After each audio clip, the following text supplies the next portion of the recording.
સુનિતા કેજરીવાલનો બોટાદ અને ડેડિયાપાડામાં ભવ્ય road show સાથે પ્રચંડ પ્રચાર.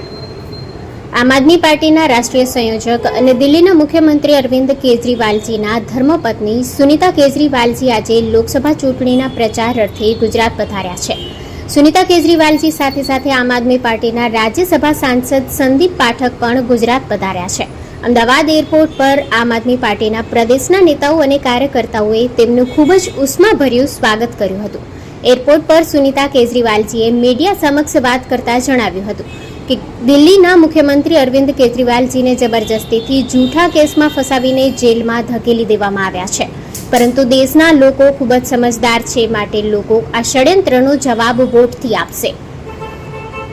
ત્યારબાદ આમ આદમી પાર્ટીના રાજ્યસભા સાંસદ સંદીપ પાઠકે મીડિયા સમક્ષ પોતાની વાત રજૂ કરતા જણાવ્યું હતું કે આજે અમે ભરૂચ અને ભાવનગરમાં પ્રચાર અર્થે આવ્યા છીએ. આ બંને લોકસભામાં ખૂબ જ સારો માહોલ છે. ભરૂચ અને ભાવનગર બંને જગ્યાએ જનતા બદલાવ માટે તૈયાર છે.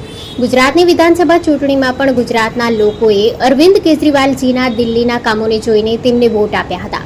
હાલ ભાજપ ગુજરાતમાં ખૂબ જ ઓવર કોન્ફિડન્ટ છે,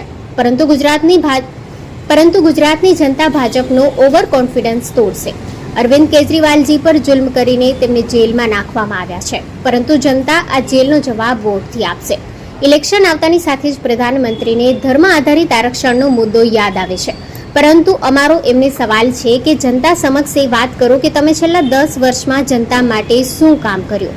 પ્રધાનમંત્રીએ પોતાના 10 વર્ષના કામોમાંથી એક પણ કામ જણાવીને વોટ માંગ્યા નથી. જ્યારે ઇલેક્શન આવે ત્યારે તેમને કોઈ પ્રશ્ન કરી અથવા તો તેમની પરીક્ષાની ઘડીઓ આવે તો ત્યારે તેમને બીજી તમામ વાતો યાદ આવે છે, પણ કામની વાતો તેઓ કરતા નથી. જનતા ખૂબ જ સમજદાર છે.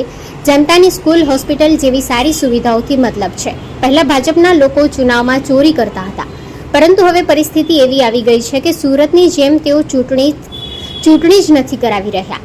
આ જનતા સાથે એક દગાખોરી છે. ભાજપે ખૂબ જ ગંદી પરંપરા શરૂ કરી છે. અમારું માનવું છે કે ચુનાવ લડો અને ચુનાવ જીતો અને જનતા જે આશીર્વાદ આપે તેને સાથે રાખીને કામ કરો, પરંતુ કોઈના વોટની ચોરી કરવી તે સારી બાબત નથી.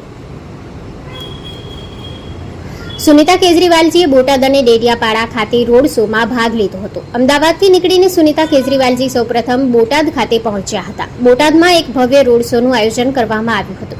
આ રોડ શોમાં સુનિતા કેજરીવાલજીએ હાજરી આપી હતી. આ રોડ શોમાં સુનિતા કેજરીવાલજીની સાથે સાથે આમ આદમી પાર્ટીના ભાવનગર લોકસભાના ઉમેદવાર ઉમેશભાઈ મકવાણા, પ્રદેશ પ્રમુખ ઈશુદાન ગઢવી, ધારાસભ્ય હેમંતભાઈ ખવા, કાર્યકારી પ્રમુખ રાજુભાઈ સોલંકી, કાર્યકારી પ્રમુખ જગમાલભાઈ વાડા, પ્રદેશ યુવા પ્રમુખ બ્રિજરાજ સોલંકી, બોટાદ જિલ્લા પ્રમુખ પરસોત્તમભાઈ રાઠોડ, બોટાદ શહેર પ્રમુખ સાગર મકવાણા, ભાવનગર શહેર મહિલા પ્રમુખ સોનલબેન પટેલ સહિત અનેક પદાધિકારીઓ અને સ્થાનિક સંગઠનના પદાધિકારીઓ તથા મોટી સંખ્યામાં કાર્યકર્તાઓ ઉપસ્થિત રહ્યા હતા.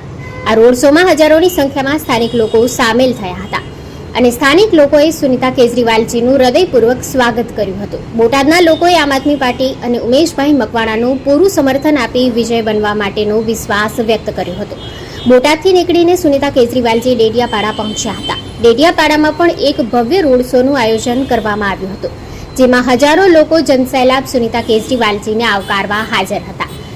આ રોડ શોમાં સુનિતા કેજરીવાલજીની સાથે સાથે આમ આદમી પાર્ટીના ભરૂચ લોકસભાના ઉમેદવાર ચૈતરભાઈના ધર્મપત્ની શકુંતલાબેન વસાવા અને વર્ષાબેન વસાવા, રાજ્યસભા સાંસદ Sandeep Pathak, national joint secretary Gopalbhai Italia, પ્રદેશ સંગઠન મહામંત્રી મનોજભાઈ સોરઠિયા, ફ્રન્ટ પ્રદેશ અધ્યક્ષ પ્રવીણભાઈ રામ સહિત અનેક પ્રદેશના પદાધિકારીઓ અને સ્થાનિક સંગઠનના પદાધિકારીઓ તથા મોટી સંખ્યામાં કાર્યકર્તાઓ ઉપસ્થિત રહ્યા હતા. આ રોડ શોમાં સ્થાનિક લોકોએ સુનિતા કેજરીવાલજીનું હૃદયપૂર્વક સ્વાગત કર્યું હતું. ડેડિયાપાડાના લોકોએ આમ આદમી પાર્ટીને અને ચૈતર વસાવાને પૂરું સમર્થન આપીને વિજય બનાવવા માટેનો વિશ્વાસ વ્યક્ત કર્યો હતો. બ્યુરો રિપોર્ટ, સત્ય ડે ન્યૂઝ.